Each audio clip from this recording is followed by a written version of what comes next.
Thank you, sir. So, Honorable Union Minister of State, General V.K. Singh, Honorable Vice Chancellor, Professor M. Jagdish Kumar, our JNU alumni members and office bearers, and all other participants. A very good evening to all of you. I congratulate Aaj and its office bearer for organizing such an important live webinar today on self-reliant India. And we have already heard two renowned people on how we should move on different directions so that the goal which we are looking at, we should reach to that. The opportunity which this deadly COVID-19 brings is to get the journey of self-reliance by becoming the self-reliant where we lack. This is a similar journey that we took just after the independence. If you look at 70 plus years back, sometimes when we realize now, then in the discussion, you will find that during last 70 years, if this decision could have taken like this, we would have been at this stage currently. So now the situation what we have before us is, we are going to refer the coming eras like pre-COVID eras and post-COVID era.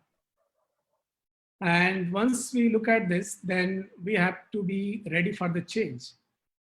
Are we getting ready for the change? That is a big question. And if we miss this opportunity, there is assessment that will go 100 years back.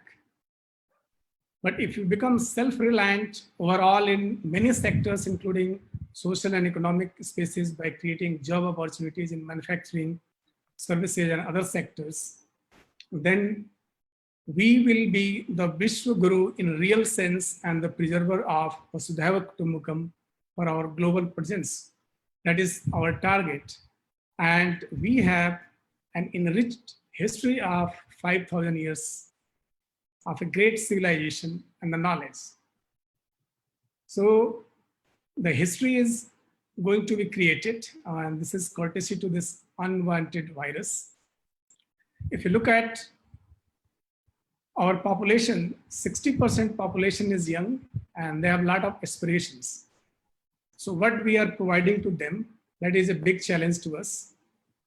This virus, it is going to be for a few months more, but thereafter, we need to have our plans in terms of short term, medium terms, and long terms, so that the goals can be realized in that terms. The first question anyone will be asking that, could we see that this COVID-19 tsunami coming? As this was not a regular virus outbreak. The scale and reach and the potential damage it could do to the human health and economy, it was something beyond our imagination. However, the governments across the globe, they had opportunity to gauge it and proactively engage to avoid situation and do things to save the countries. If you look at our healthcare, what we are doing, we have proactively followed all the guidelines, whatever we are getting from WHO. We have already made many testing facilities and also containment of the community transmission. It was stopped by several measures which was taken by the government. And there was also the use of hydroxychloroquine, which is being given to our health worker as a prophylactic medicine. And I just heard that the demand of this hydroxychloroquine, it was from all over the world, and how generously our country supported to all of them. If you look at the contribution of the ICMR, ICMR has tested almost 76 real-time PCR kits which are used for the detection. And you will be surprised to know out of that, the 14 kits which were successful, they were made indigenously out of 32. So we have potential and we can move towards self-sufficiency in testing. If we look at the operational labs, currently we have 607 laboratories which are doing testing. Out of that, 427 are from government and 180 are from private. You may be surprised to know that when the COVID started, at that time we had only 106 laboratories which had potential to do the testing, and those were only funded by the ICMR. But now, the time which we got, we have enough capability to do the testing. In terms of the potential, you may be knowing about National Institute of Virology, which is there in the Pune. That is the nodal testing lab for the COVID, but it is overburdened. So in years to come, or the time to come, I think we need more and more of such kind of laboratories looking at the demography of our country. If you look at the pharma industry, we are generating and producing enough amount of generic medicine, but we are lagging behind in terms of production of the new drugs, which may be more expensive, and production of those drugs, it may require more infrastructure and more innovative thinking and the knowledge which was just discussed in previous two lectures. If you take the example of US, whatever medicine we are exporting to US, it has 30% volume, but when you talk about the value, only it comes to the 10%. So why this gap is there? We need to think about this. This suggests that pharma R&D requires much more support, and strengthening is must to go towards the renovation. And unless there is a huge investment in the pharma R&D, it is very difficult to get a self-reliant pharma where we will be able to produce new drugs. So our goal should be that our healthcare and pharma should be in such a way that prevention, diagnosis, treatment, prognosis, as well as prediction, all these purposes should be served, and we should be self-reliant on these parameters for any disease which is currently in our country or any endemic or pandemic which we are going to face in the future. In terms of infrastructure, education, our Vice Chancellor already told how important it is and what changes are required.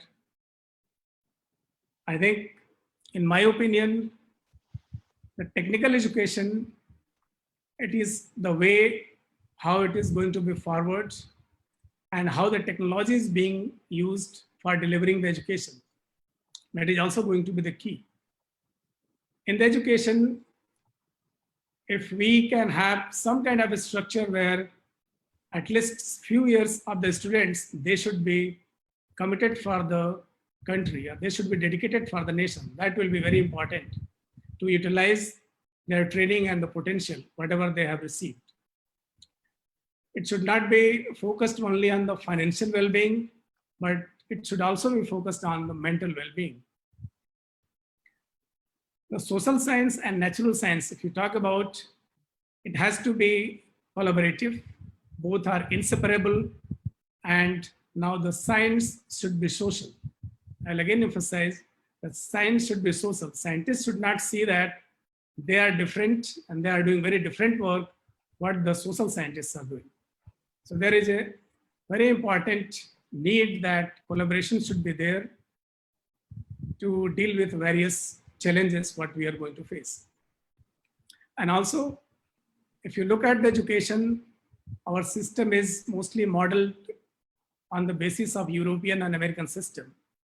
But there are also reports that almost 30–40% Europeans and Americans, they live on chemicals to keep themselves normal. So we should not go for those kind of educational systems where we are not able to educate our students in a way what we are looking for. So the skill-based education is going to be an area which everyone is looking at, and the skill is defined as working with the skill, but in constraints as well as in the compliance. So that is going to be the challenge. In other areas also, we need to focus having various infrastructure, whether it is road, rail, air, building, and others. So how we can strengthen our schools, university, hospitals, warehouses, cold storage, transportation system, communication network, sewage plant, water, electricity, and there are so many areas where the development and thinking and innovations are required once we are looking for the self-reliant India. So there is no lack of opportunity. It is only our commitment and the compassion how we are going to work for. Industry and environment, again, it is an important area. Our development parameters should be in such a way that it should not impact the environment negatively. We are talking about development and self-reliance. I see the number of people what we have in our country, the population, is a big hurdle for that. On one hand, if you look at the people to whom we are going to generate all this infrastructure, it is going to be a limitation in each and every respect, because people are looking for the lifestyle which is very much defined as a living standard. But there is a difference between lifestyle and a living standard.